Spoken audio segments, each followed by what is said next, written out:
وما خلقنا السماوات والأرض وما بينهما لاعبين ما خلقناهما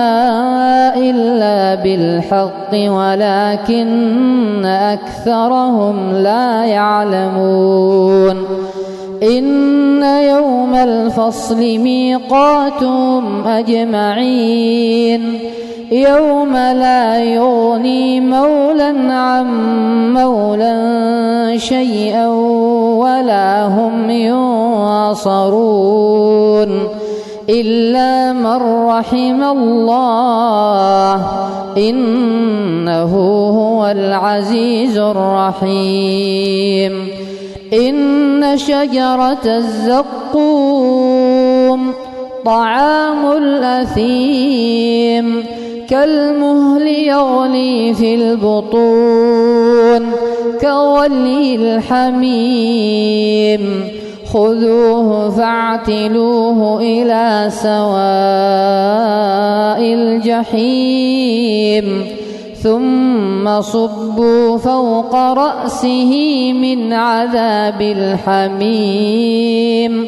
ذق إنك أنت العزيز الكريم إن هذا ما كنتم به تمترون إن المتقين في مقام أمين في جنات وعيون يلبسون من سندس وإستبرق متقابلين